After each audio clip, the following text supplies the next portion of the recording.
Hi everyone, आज मैं आपके साथ जो ये शेयर करने वाली हूँ वो है डिजाइनर स्लीव्स। तो इस तरीके की जो स्लीव्स होती है ना, तो इसमें कटिंग में इस तरीके की जो बॉक्स बनी होती है ये बनाना बहुत ही आसान है, लेकिन आज मैं आपको इसको पेपर पे बताऊंगी और एक स्लीव्स ये कटिंग में बताने वाली हूँ।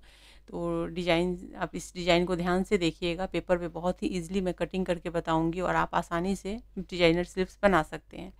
तो इसके लिए मैंने ले लिया है डबल फोल्ड पेपर, क्योंकि डायरेक्ट हम कपड़े पे जब कटिंग, जो विगनर्स होते हैं, ये स्पेशली विगनर्स के लिए, अगर विगनर्स अचानक से कपड़े पे कटिंग करेंगे तो हो सकता है कि उनकी डिजाइन्स बिगड़ जाए। तो वो पेपर पे कैसे कटिंग करे, एक फर्मा बना ले और उस फर्मे को डाल करके जो ब्लाउज के जो ये होते हैं ना, अस्तर वाले कपड़े होते हैं ना, उस पार्ट पे बनाना पड़ता है हमें। तो कैसे बनाएंगे, इस चीज़ के लिए पहले हम पेपर पे स्लीव्स की हम पहले एक अच्छी सी मतलब रेडी कर लेंगे, फर्मे रेडी करेंगे। इसके लिए मैंने 10.5 इंच की जो स्लीव्स की जो लेंथ है वो ली है, और 10 इंच की ही स्लीव्स में बनती है ये, 10 इंच से ऊपर में नहीं जाती है। हमने 10.5 इंच ले ली है, 10 1/2 हाफ इंच सिलाई में जाएगी। और यहाँ पर हमने इसकी जो चौड़ाई ले ली है पेपर की, वो मैंने यहाँ 10.5, लेकिन वो आप अपने अकॉर्डिंग ले सकते हैं, क्योंकि हर स्लीव्स की जो ये होती है ना, अलग होती है उसकी आर्महोल, तो आर्महोल के अकॉर्डिंग लेना है। यहाँ पर जो मैंने ले ली है एक मतलब डबल फोल्ड में पेपर को लेकर के, और अब हम क्या करते हैं कि पहले हम ऊपर से जो आर्म होल के लिए जो हम मार्किंग करते हैं ना, वो मार्किंग, और सिंपल जो स्लीव्स की कटिंग होती है ना, बिल्कुल पहले हम सिंपल स्लीव्स की कटिंग करेंगे। उसके बाद हम उसमें डिजाइनर ब्लाउज की मतलब जो कटिंग होती है, कैसे मेजरमेंट लेना है, कैसे उसके बॉक्स बनाना है ताकि सारे बॉक्स एक बराबर हो, तो वो सारी चीज़ें मैं आपके साथ शेयर करूँगी। तो पहले मैंने ऊपर से 2.5 इंच यानी 2.5 इंच पर हमने एक मार्किंग करके और एक सीधी लाइन खींच ली है, जो कि हम आर्महोल के लिए करते हैं, जो आर्महोल की मार्किंग करते हैं। अभी हम आर्महोल की मार्किंग करेंगे। तो यहाँ पर जो मैं जिस चेस्ट के अकॉर्डिंग कर रही हूँ, उसके लिए मैं यहाँ पे 8 इंच ले रही हूँ। मतलब हर चेस्ट के अकॉर्डिंग बदल जाती है स्लीव्स की जो कटिंग होती है शो। तो वो आप अपने स्लीव जिस चेस्ट के लिए आप बना रहे हो उसके अकॉर्डिंग आप यहाँ पे आर्म होल ले लीजिए। आर्म होल आपको वही उतना ही लेना है, और उसके बाद हम यहाँ पे हाफ इंच जैसे डाउन करते वो करेंगे। लेकिन पहले हम 1 इंच की मार्जिन ले लेते हैं उस मार्जिन के पास में, क्योंकि ये पेपर ज़्यादा बड़ी है। तो हमने 1 इंच की मार्जिन ऊपर में भी ले ली है, हो गई है। अब हम क्या करते हैं कि ऊपर में 2.5 इंच पर हम एक मार्किंग करके, और इसे हम ऊपर से शेप दे लेते हैं। जो स्लीव्स की शेप होती है ना, उस शेप को हम पहले यहाँ पर अच्छे से दे लेते हैं, जैसे बोट शेप देते हैं ना वैसे। शेप बहुत मायने रखता है किसी भी स्लीव्स के लिए। तो एक चीज़ हमेशा ध्यान रखिएगा कि परफेक्ट तरीके से ये स्लीव्स की कटिंग, पहले आपको उसकी मार्किंग करनी है, उसके बाद डिजाइन। अगर आपके स्लीव्स की जो कटिंग है वो परफेक्ट नहीं है ना, तो फिर आप डिजाइन जो बनाएंगे ना वो आड़े तिरछे हो जाएंगे और अच्छे नहीं लगेंगे। तो इस चीज़ का भी ध्यान रखना है। नीचे से हमने 5.5 इंच ले ली है जो स्लीव्स की राउंड होती है वो, और 1 इंच की मार्जिन ले ली है। और उसके बाद हम यहाँ पे फिटिंग से फिटिंग और मार्जिन से मार्जिन वाले एरिया को हम मिला लेंगे, और एक स्लीव्स की पूरी शेप हो गई है सिंपल स्लीव्स की। तो एक बार मैं फिर से यही कहूँगी कि स्लीव्स, जो सिंपल स्लीव्स की आप कटिंग भी करेंगे तो डिजाइनर करने से पहले स्लीव्स की कटिंग परफेक्ट होनी चाहिए, तभी आप डिजाइन जो बनाएंगे वो परफेक्ट बनेंगे, आड़े तिरछे नहीं जाएंगे। अब हम आर्महोल की जो डिपनेस होती है आगे की, फ्रंट आर्महोल की, वो दे लेते हैं। तो उसको भी हाफ इंच पे हमने दे दिया है। आप मेज़र करके करिएगा। इसके बीच की जो है ना वो हाफ इंच है, तो वो भी मैं आपको दिखा देती हूँ। यहाँ हाफ इंच है।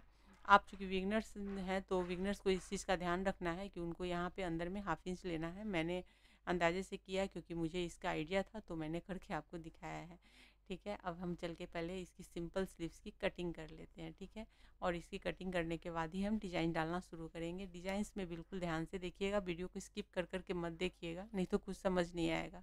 और उसके बाद जब आपके ब्लाउज़ की डिज़ाइंस बिगड़ जाएंगी तो आप कहेंगे कि आपने सही से बताया नहीं।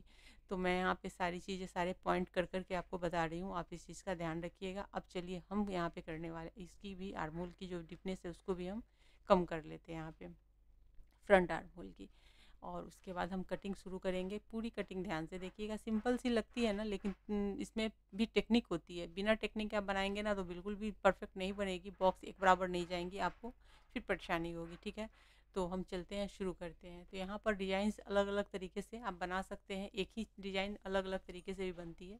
तो पहले हम इसकी पूरी लेंथ, जो कि हमने पहले ही आपको बताई थी कि 10.5 इंच है, तो यहाँ पर ये देख सकते हैं 10 1/2 है। तो इसको हम पहले यहाँ पर हमने लिया है, तो पहले हम ऊपर से 2 इंच इसको बंद छोड़ देंगे ऊपर से, क्योंकि ऊपर से बहुत मतलब ये डिज़ाइन जो मैं बता रही हूँ इसमें ऊपर से बंद रहेगी, बीच से हम बॉक्स बनाएंगे और नीचे से 1 इंच पर हमने छोड़ दी है। ठीक है, अब यहाँ पर हम काउंट कर लेते हैं कि कितना इंच हमें बीच में मिल रहा है। तो उसके लिए हम क्या करेंगे कि अब हम मार्किंग करना शुरू करेंगे। तो 2-2 इंच पे मार्किंग करनी है और हाफ इंच हमें बीच बीच में छोड़ना है। 3 बॉक्स इसमें हम बनाने वाले हैं। ठीक है, तो कैसे बनाते हैं वो चीज़ ध्यान से देखिए। 2 इंच पर हमने एक मार्किंग कर दी, हम 2-2 इंच पर पहले 3 बॉक्स रेडी करेंगे। उसके बाद हम बीच में हम मतलब हाफ इंच के करीब हमें जो बच जाते हैं ना, उसमें हमें यहाँ पे मार्जिन रखनी है। ठीक है, ये हाफ इंच से भी थोड़ी कम है, तो वैसे ही यहाँ पे हमें रखनी है। और ये जो मैं बीच में जो छोटा सा एक बॉक्स कर रही हूँ छोटा छोटा, वो हमें वहाँ पे हमें पेपर को कट नहीं करना, वहाँ से हमें ज्वाइंट रखना है। ठीक है ना, हम ये जो है छोटे छोटे उसको ज्वाइंट, तो पूरी कटिंग जब आप देखेंगे आपको खुद समझ में आ जाएंगी कि मैं क्या बता रही हूँ आपको। तो यहाँ से हो गई। अब चलिए देखिए, मैं लाइन जो खींच रही हूँ ना, जहाँ से लाइन जा रही है ना, बस वहीं पर हमें डिज़ाइन डालने हैं और बाकी हमें जॉइंट रखना है बीच बीच में, तभी जा कर के वो डिज़ाइन अच्छे से आएंगे खुल करके। बहुत लोग पूरी कटिंग कर लेते हैं और मतलब स्टिचिंग के टाइम पे प्रॉब्लम आती है, तो आसानी के लिए लोग कर लेते हैं। और अब यहाँ पर ये हो गई है। अब चल के हम यहाँ पे बॉक्स बनाने वाले हैं। तो बंद करते हैं, पहले इसको डबल फोल्ड करते हैं, उसके बाद हम 1 इंच जो है ना, तो यहाँ पे ये 2-2 इंच की हम करने वाले हैं। इसके बीच में हम 1-1 इंच पे एक मार्किंग करेंगे। मतलब 2 इंच की बॉक्स बनेगी ना, तो उसके बीच में हम 1 इंच की मार्किंग करेंगे। वो मार्किंग किस लिए कर रहे हैं वो भी मैं आपको बताती हूँ। तो यहाँ पे हमने हर जगह पे मार्किंग कर ली है। जो हमने 2 इंच की बॉक्स ली है ना, उसके अंदर हमने 1-1 इंच पे मार्किंग की है। ठीक है ना, अभी आप पूरी वीडियो देखिए, अच्छे से आपको समझ में आ जाएगी। और एक बार जब समझ में आ गई ना, तो पूरी लाइफ आप आराम से इसे इस डिज़ाइन को बना सकते हैं। तो हमने एक सीधी सी लाइन खींच दी है यहाँ पे, सब जगह पे हम एक लाइन खींच लेंगे, क्योंकि हमें अब उसके अंदर ही हमें डिज़ाइन डालने हैं। बहुत ही सिंपल है। तो देखिए यहाँ पे हमने कर लिया है। अब हमें क्या करना है, कैसे मैं डिज़ाइन डाल रही हूँ, ये जो हमने 2 इंच की थी ना, तो उनको हमें यहाँ से यहाँ मिला देना है। आप चाहें तो इससे भी मतलब चाहें तो मतलब राउंड आप इससे भी बड़ा दे सकते हैं शेप इसकी, लेकिन मैं बहुत बड़ा शेप नहीं दूंगी यहाँ पे, क्योंकि स्टिचिंग के बाद वो थोड़ी सी और बड़ी हो जाती है। तो यहाँ पर आप चाहें तो इससे और ज़्यादा जिसकी, तो यहाँ पे आपको इसी तरीके से शेप देते चले जाना है यहाँ पे। और चाहें तो आप इससे बड़ा शेप दे सकते हैं, आप 2 ही बॉक्स बना सकते हैं तो वो भी चलेगा। ये और यहाँ पर मैंने 3 बॉक्स बनाए हैं। तो ये हो गई है तीनों। अब हम इसकी फटाफट हो गई है, अच्छे से तीनों की कटिंग हो गई है, 3 शेप बन चुके हैं। तो इस तरीके से आप डिज़ाइन कर सकते हैं। इसको पेपर पे फरमा बना करके रखिए और इसको बाद में आप अस्तर वाले कपड़े पे रख के इसकी कटिंग कर लीजिए और तब मेन फैब्रिक के साथ में अटैच करके, और इसकी डिज़ाइन इस सेम डिज़ाइन मैंने अपने चैनल पर भी अपलोड कर रखा है। अगर नहीं देखा है आपने तो देखिए जा करके। वैसे मैं जल्दी फिर से एक इसकी पूरी फैब्रिक पे इसकी स्टिचिंग भी लाऊंगी, लेकिन कटिंग आप इसकी ऐसे ही करेंगे। और इस तरीके से आप बहुत सारे डिज़ाइंस की कटिंग करके रख सकते हैं डिज़ाइनर स्लीव्स की, और आसानी से आप डिज़ाइनर स्लीव्स बना सकते हैं। तो चलिए फ्रेंड, वीडियो पसंद आई तो वीडियो को लाइक कीजिए, शेयर कीजिए। चैनल पर पहली बार विजिट कर रहे हैं, चैनल को सब्सक्राइब करके बेल के आइकन को क्लिक करना बिल्कुल भी मत भूलिएगा।